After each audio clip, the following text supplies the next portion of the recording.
وَتُؤْمِنَ بِالْقَدَرِ خَيْرِهِ وَشَرِّهِ وَتُؤْمِنَ بِالْقَدَرِ خَيْرِهِ وَشَرِّهِ۔ اب آپ دیکھیں یہاں دوبارہ تؤمن کا لفظ آیا ہے، والیوم الآخر کے بعد والقدر خیرہ وشرہ نہیں کہا، بلکہ وتؤمن دوبارہ ایمان کی بات کیوں؟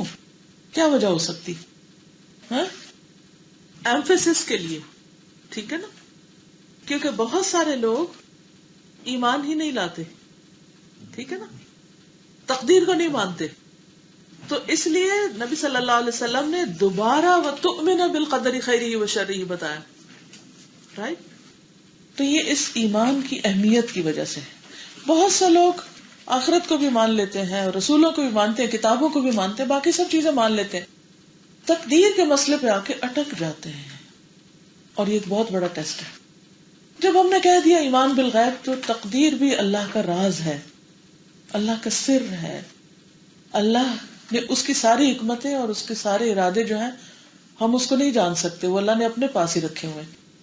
لیکن ہم سے یہ کہا کہ جو بھی ہے اچھا یا برا اس کو اللہ کی طرف سے سمجھو اور مان جاؤ، اور ہمیں کیا کرنا ہے؟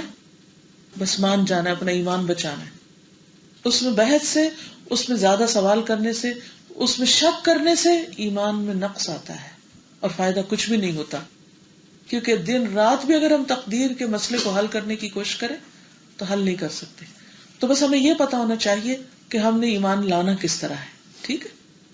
مسند احمد کی روایت ہے، رسول اللہ صلی اللہ علیہ وسلم نے فرمایا، کوئی شخص اس وقت تک مومن نہیں ہو سکتا جب تک اچھی اور بری تقدیر پر ایمان نہ لائے۔ کوئی شخص اس وقت تک مومن نہیں ہو سکتا جب تک اچھی اور بری تقدیر پر ایمان نہ لائے۔ بھلے سب چیزوں کو مانے اور صرف تقدیر کو نہ مانے تو وہ مومن نہیں ہوگا، اور تقدیر کو اگر کوئی نہیں مانتا تو اس کے اعمال بھی قبول نہیں۔ السلسلہ صحیحہ 1785 کی حدیث ہے، ابو امامہ رضی اللہ عنہ سے مرفوعاً روایت ہے، 3 لوگوں سے اللہ تعالیٰ نہ کوئی فرض قبول کرے گا نہ نفل قبول کرے گا۔ نمبر 1 نافرمان، نمبر 2 منان احسان جتانے والا، کسی کے ساتھ بھلا کر کے اس کو جتانے والا، اور نمبر 3 تقدیر کو جھٹلانے والا۔ ایسے شخص کا ڈھیروں صدقہ بھی قبول نہ ہوگا۔ عبداللہ بن عمر رضی اللہ عنہ قسم کھا کے فرماتے تھے کہ اگر تقدیر کا انکار کرنے والوں میں سے کسی کے پاس احد پہاڑ کے برابر بھی سونا ہو اور وہ سب کا سب اللہ کے راستے میں خرچ کر دے، تب بھی اللہ تعالیٰ اسے قبول نہیں کرے گا جب تک وہ تقدیر پر ایمان نہ لائے۔ یہ اتنا اہم مسئلہ ہے، اور تقدیر پر بھی ایمان کے 4 حصے، 4 باتیں یاد رکھنی ہے اس میں سے، تقریباً ہر ایک ایمان کی 4 آگے باتیں آپ کو یاد رکھنی۔ نمبر 1 اللہ کے علم پر ایمان، ان اللہ قد احاط کل شیء علما، اللہ کا علم ہر چیز پر محیط ہے، اور ہمارا علم، انسانوں کا علم کتنا ہے؟ ولا یحیطون بشیء من علمہ الا بما شاء، بس جتنا اللہ دے دے اس سے آگے نہیں۔ اور خضر علیہ السلام نے موسیٰ علیہ السلام کو کیا بتایا تھا کہ ساری مخلوق کا علم اللہ کے مقابلے میں کتنا ہے؟ اس قطرے کے برابر بھی نہیں جو پورے سمندر کے مقابلے میں چڑیا کی چونچ میں چلا گیا۔ تو ہمارا علم بہت ناقص، بہت کم، بہت محدود، ہم جو کچھ بھی جان لیں وہ کم ہے، اس لیے ہم اللہ کے فیصلوں کو سمجھ نہیں سکتے اور ناراض ہونے لگتے ہیں۔ تو پہلی بات یہ ہے کہ اللہ کے علم پر ایمان لاؤ جو ہر چیز کو گھیرے ہوئے، یعنی اس بات پر ایمان کہ اللہ تعالیٰ کا علم ہر چیز پر محیط ہے، کلی علم ہے۔ لِتَعْلَمُوا أَنَّ اللَّهَ عَلَى كُلِّ شَيْءٍ قَدِيرٌ وَأَنَّ اللَّهَ قَدْ أَحَاطَ بِكُلِّ شَيْءٍ عِلْمًا، سورۃ الطلاق آیت 12، تاکہ تم جان لو کہ بے شک اللہ ہر چیز پر خوب قدرت رکھنے والا ہے، اور یہ کہ بے شک اللہ نے ہر چیز کو علم سے گھیر رکھا، اپنے علم کے ساتھ احاطہ کر رکھا۔ تھوڑی سی تفصیل کے ساتھ سورۃ الانعام میں فرمایا، آیت نمبر 59 ہے، وَإِنَّهُ مَفَاتِحُ الْغَيْبِ لَا يَعْلَمُهَا إِلَّا هُوَ وَيَعْلَمُ مَا فِي الْبَرِّ وَالْبَحْرِ وَمَا تَسْقُطُ مِنْ وَرَقَةٍ إِلَّا يَعْلَمُهَا، اسی کے پاس غیب کی کنجیاں ہیں، جو کچھ بھی غیب میں ہے اس کا علم اس کو ہے، انہیں اس کے سوا کوئی نہیں جانتا، لا يعلمها إلا هو، کسی کی اس تک رسائی نہیں، اور وہ جانتا ہے جو کچھ خشکی اور سمندر میں ہے، اور کوئی پتا نہیں گرتا مگر اسے وہ جانتا ہے۔ کیا دنیا میں کوئی ایسا طریقہ ایجاد ہوا کہ جس سے گرنے والے پتوں کا نمبر ہی معلوم کر لیا جائے؟ کوئی نہیں جانتا، کیونکہ وہی جانتا ہے. تو یہ تو ایک چھوٹی سی مثال. کتنے لوگ اس وقت مر رہے ہیں، کتنے جی رہے ہیں، کہاں کیا ہو رہا ہے. اتنے نیوز چینلز آگے ہیں، اتنی خبر کی دنیا ہے، لیکن اس کے باوجود بھی ساری خبریں تو اس میں نہیں آتی، اور جو آتی ہیں وہ بھی کون سی سب صحیح ہوتی ہیں. اتنی ترقی کے باوجود، اتنے سیٹلائٹس کے باوجود، سب کچھ ہونے کے باوجود انسان کا علم بہت محدود ہے، نہ ہونے کے برابر.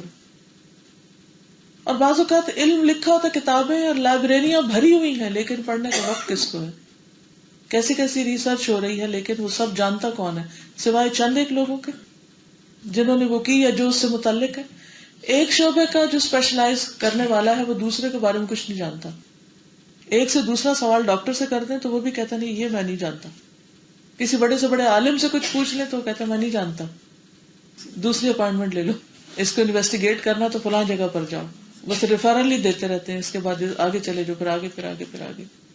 اور اتنے لوگ بے شمار مل کر بھی جو ریسرچ کر رہے ہیں وہ بھی پھر اتنی لمیٹڈ ہے کہ کچھ عرصے کے بعد وہ ساری چینج کر دی جاتی. تو انسانوں کا علم کیا علم ہے؟ کچھ بھی نہیں. تو اس علم کی بنا پر تکبر کس کو حق ہی نہیں. اور اس سارے علم سے متاثر ہو کر انسان اللہ سبحانہ و تعالیٰ پر ایمان کھو دے، اس سے بڑی حسرت کی بات کوئی نہیں. تو تقدیر پر ایمان میں سب سے پہلی چیز کیا ہوئی؟ اللہ کا علم ہر چیز کو احاطہ کیے ہوئے، گھیرے ہوئے ہے. غیب کی کنجیاں اسی کے پاس ہیں جس کو اس کے سوا کوئی نہیں جانتا. تب تقدیر کا مسئلہ سمجھ آئے گا، ورنہ نہیں آئے گا، ورنہ تو ہم کیوں ہی کرتے رہیں گے. دوسری چیز، ہر چیز کی تقدیر لکھی ہوئی ہے، ہر چیز کا علم ریکارڈڈ ہے.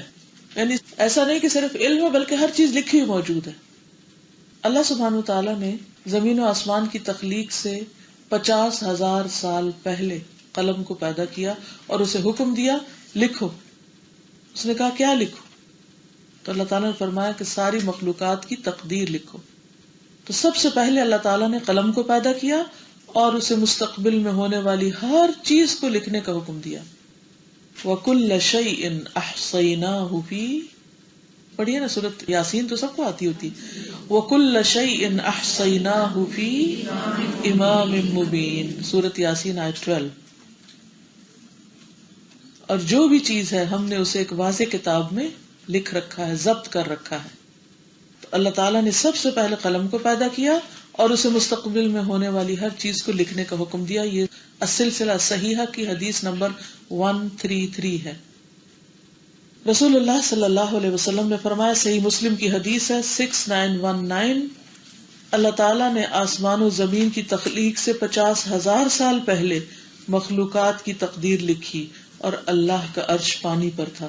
وَكَانَ عَرْشُهُ عَلَى الْمَاءِ، اللہ تعالیٰ کا عرش پانی پر تھا. تو اللہ تعالیٰ ہمیشہ سے موجود ہے اور اس کے سوا کوئی چیز موجود نہیں تھی پہلے. اور پھر اس کا عرش پانی پر تھا اور لوح محفوظ میں اس نے ہر چیز کو لکھ دیا. یعنی قلم کو حکم دیا، قلم پیدا کیا اور پھر قلم نے لکھا. پھر بعد میں 50,000 سال بعد زمین و آسمان پیدا ہوئے. اور یہ بھی یاد رکھیے کہ اللہ تعالیٰ کے ہاں جو سال ہیں یا دن ہیں ان کی مقدار ہمارے دنوں سے مختلف ہے. تو یہ اللہ ہی کے علم میں ہے کہ وہ اصل میں مدت کتنی تھی. ٹھیک ہے نا، ہماری عقل اس کو شمار ہی نہیں کر سکتی. ٹھیک. نمبر 3، ہر کام اللہ کی مشیت سے ہوتا ہے. ہر کام اللہ کی مشیت سے. تو مشیت کیا چیز ہوتی؟ چاہت سے. ما شاء اللہ کان وما لم یشاء لم یکن، جو اللہ چاہے ہوتا ہے، جو اللہ نہ چاہے وہ نہیں ہوتا. تو کائنات میں کچھ بھی ہو رہا ہے، زمین پر کچھ بھی ہو رہا ہے، کہیں زلزلہ آ رہا ہے، کچھ ہو رہا ہے، سب اللہ کی مشیت میں. کوئی چیز اس کی مشیت سے نہیں نکل سکتی. یعنی کوئی چیز اپنی مرضی نہیں کر سکتی، اس کو وہ مرضی کرنے کی اجازت ملتی ہے تو وہ کر پاتی.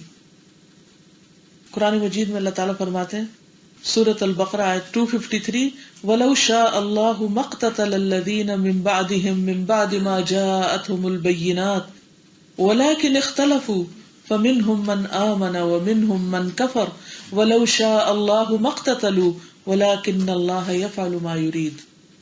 اور اگر اللہ چاہتا تو جو لوگ ان کے بعد تھے آپس میں نہ لڑتے، اس کے بعد کہ ان کے پاس واضح نشانیاں آ چکی تھی، لیکن انہوں نے اختلاف کیا. تو ان میں سے کوئی وہ تھا جو ایمان لایا اور ان میں سے کوئی وہ تھا جس نے کفر کیا، اور اگر اللہ چاہتا تو وہ آپس میں نہ لڑتے، لیکن اللہ کرتا ہے جو وہ چاہتا ہے، ہوتا وہی ہے جو اللہ چاہتا ہے. یعنی اللہ تعالیٰ نے ان کو آزادی دے دی کہ وہ لڑ لیں. ٹھیک ہے، تو انہوں نے اپنی آزادی سے پھر یہ فائدہ اٹھایا. ٹھیک ہے. نبی صلی اللہ علیہ وسلم نے فرمایا، قال النبی صلی اللہ علیہ وسلم لا یقولن احدکم اللہم اغفر لی ان شئت. تم میں سے ہرگز کوئی یہ نہ کہا کرے کہ اللہ تو چاہے تو مجھے معاف کر دے، اللہم ارحمنی ان شئت، چاہے تو مجھ پہ رحم فرما. انسان کو کیا کرنا چاہیے؟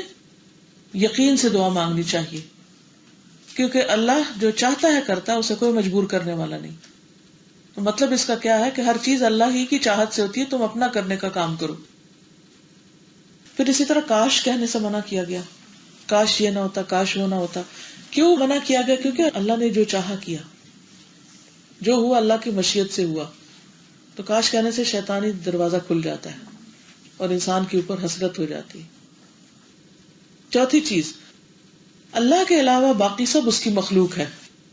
یعنی اس بات پر ایمان لانا کہ اللہ نے ہر چیز کو پیدا کیا، ہر چیز کے لیے اللہ کے مخلوق ہونے پر عمومی طور پر ایمان لانا، اور اس کی تقدیر اللہ نے مقرر کی، یہ ایمان لانا. یعنی ہر چیز اللہ نے پیدا کی، ہر چیز اللہ کی مخلوق ہے، اور پھر ہر چیز کا اندازہ بھی اللہ نے رکھا.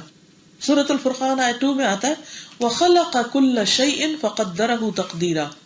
اس نے ہر چیز کو پیدا کیا، پھر اس کا اندازہ مقرر کیا، پورا پورا اندازہ، ہر چیز کی تقدیر مقرر کی کہ کون سی چیز کتنی بڑی ہوگی، کتنی چھوٹی ہوگی، کس رنگ کی ہوگی، کس ڈیزائن کی ہوگی، کس ذائقے کی ہوگی، کیا ہوگا، کیا کرے گی، کیا نہیں، سب اللہ کے علم ہے. تو ہر چیز کا، آسمان ہے، زمین ہے، سمندر ہے، نہریں ہیں، دریا ہیں، پھل ہیں، درخت ہیں، سورج، چاند، ستارے، سب کیا ہیں؟ اللہ کی مخلوق ہے. ٹھیک ہے. اسی طرح انسانوں کے کام بھی، انسانوں کی حرکات بھی اللہ کی مخلوق ہے. واللہ خلقکم وما تعملون.